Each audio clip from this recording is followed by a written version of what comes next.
갓난아기가 내뱉는 최초의 낱말부터 문자 메시지에 이르기까지 언어의 변이 과정과 가변상을 재치 있는 논리로 풀어나가고 있습니다. 언어의 재탄생과 사멸위기에 놓인 언어들에도 애정 어린 시선을 보내고 기술의 발전의 일상적인 읽기, 쓰기, 말하기에 미치는 영향까지 폭넓게 탐구하고 있습니다. 친근하고 재기발랄한 문체를 바탕으로 적절한 예시와 퀴즈까지 더해지면서 자칫 딱딱해질 수도 있는 언어라는 주제를 모든 연령층이 한 번쯤 꼭 읽어야 할 매혹적인 이야기로 탈바꿈시켜 놓았습니다. 이 책은 언어에 관한 일반적인 관점을 조명하는 데 초점을 맞추고 있습니다. 6천여 개에 달하는 전 세계의 언어는 제각각 고유한 특성을 보이고 있습니다.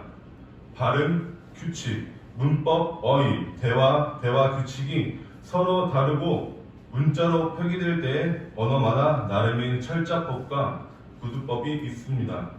말하기와 쓰기, 스타일, 악센트와 방언, 문학 등도 각기 다릅니다. 그럼에도 인간의 언어는 어떤 공통점을 갖고 있습니다.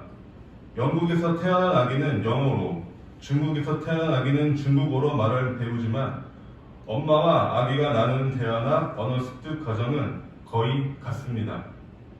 수천 년 동안 지나해 오면서 인간은 성대를 이용해 말을 하게 되었고 여성이 남성보다 고음이고 아이가 글자를 인식하고 학습하는 과정 또한 크게 다르지 않습니다.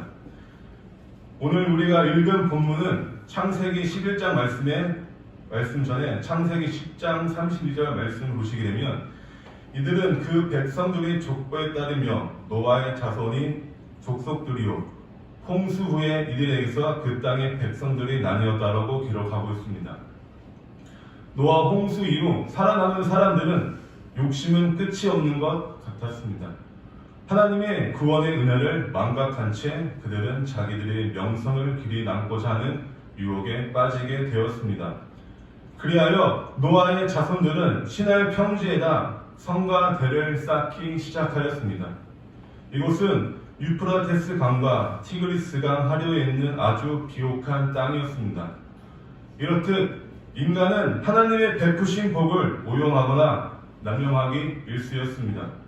이때 하나님께서 시날 평지에 강림하셨습니다. 이유는 교만한 그들에게 심판의 형벌을 내리기 위함이었습니다. 첫 번째, 온 땅의 언어가 하나였습니다. 오늘 본문 말씀 1절, 2절 말씀을 보시게 되면 온 땅의 언어가 하나요, 말이 하나였더라. 이에 그들이 동방으로 옮기다가 시날 평지를 만나 거기 거류하며 하고 기록하고 있습니다. 오늘 본문 말씀을 보시게 되면 노아와 그 아들들이 한 언어와 한 가지 단어를 가지고서 방주 안에서 낳았다고 기록하고 있습니다. 노아의 후손들이 자녀를 낳아서 기르고 그들은 자연히 그와 같은 언어를 계속해서 사용하였습니다. 이는 그것으로 충분했기 때문이었습니다. 그들은 보통 문명의 요람지라고 여겨지는 유프라테스와 그 주변에서 살고 있었습니다. 시날, 히브리 사람들이 시날이라는 명칭을 사용할 때 원래는 메소포타미아의 북쪽 지방을 말하고 있지만 오늘 본문에서는 메소포타미아 전체 지역을 가리키고 있습니다. 두 번째, 성읍과 탑을 건설하였습니다. 우리 본문 3절에서 5절 말씀에 서로 말하되 자 벽돌을 만들어 견고히 붓자 하고 이에 벽돌로 돌을 대신하여 역청으로 진을 대신하고 또 말하되 자 성읍과 탑을 건설하여 그 탑 꼭대기를 하늘에 닿게 하여 우리 이름을 내고 온 지면에 흩어짐을 면하자 하였더니 여호와께서 사람들이 건설하는 그 성읍과 탑을 보려고 내려오셨더라. 동쪽은 이동하던 노아의 후손들이 그들이 영구한 정착지로 삼을 만한 지점을 발견하자 그들은 성읍과 탑을 쌓기로 하였습니다. 그들은 창공을 깨트릴 만큼 높은 거대한 탑을 세우려고 하였습니다.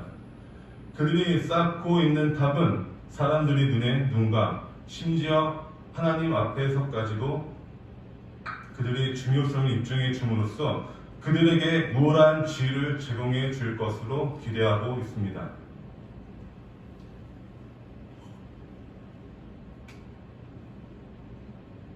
탑을 쌓는 목적은 두 가지 측면이 있습니다. 첫째, 그들은 단합함으로써 얻게 되는 강력한 힘을 자신에게 확신시켜 보기를 원했던 것입니다.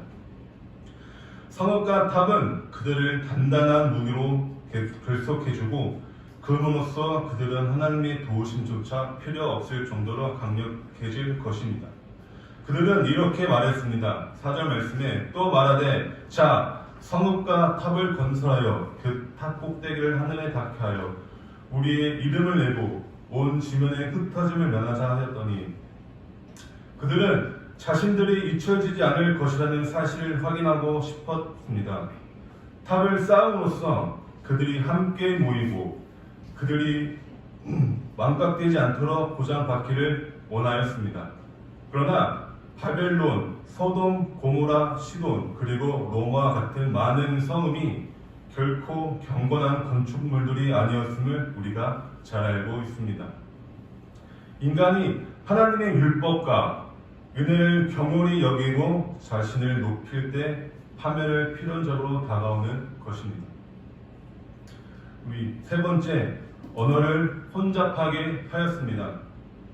본문 7절에서 9절 말씀을 보시게 되면 자, 우리가 내려가서 거기서 그들의 언어를 혼잡하게 하여 그들이 서로 알아듣지 못하게 하자 하시고 여호와께서 거기서 그들을 온 지면에 흩으셨으므로 그들이 그 도시를 건설하기를 그쳤더라.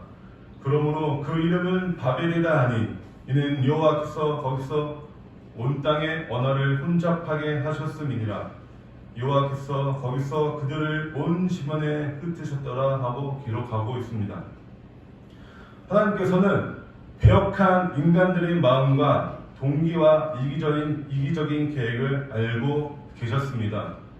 하나님은 즉시 세상으로 내려오셔서 사람들이 어리석은 생각을 뒤집어 씁니다. 그들이 피해보려고 애를 쓰던 바로 그 일이 갑자기 발생해 버린 것입니다. 하나님께서 직접 개입하심으로써 사람들은 서로의 말을 알아듣지 못하게 되었고 그러고 나서 하나님께서는 사람들을 멀리 그리고 널리 흩으셨습니다. 혼잡하게 하다의 히브리 언어는 발랄은 사람들을 크게 혼동하게 된 분명한 방해가 있었음을 나타내고 있습니다. 가장 믿을 만한 히브리어 사전은 바벨이란 단어는 혼란해지다 또는 혼합하다의 뜻을 지닌 발랄에서 온 것이 아니며 하나님의 문이란 뜻이 있다고 주장하지만 단지 단어를 조작함으로써 혼잡이라는 의미를 갖게 된 것입니다. 오순절 날이 이미 이름에 그들이 다 같이 한 곳에 모였더니 소련이 하늘로부터 급하고 강한 바람 같은 소리가 있어 들이 앉은 온 집에 가득하며 마치 불의 혀처럼 갈라진 것들이 그들에게 보여 각 사람 위에 하나씩 임하여 있더니 그들이 다 성령의 충만함을 받고 성령이 말하게 하심을 따라 다른 언어들로 말하기를 시작하니라.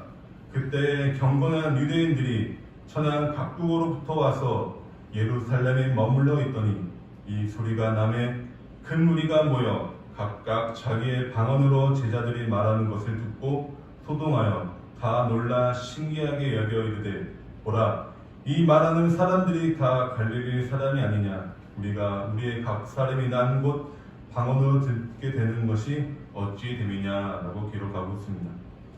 알란 야차드스는 오순절의 방언의 은사가 내린 일은 바벨에서의 언어의 혼잡 발전시키는 사건으로 생각될 만하다고 상기시켜 주고 있습니다.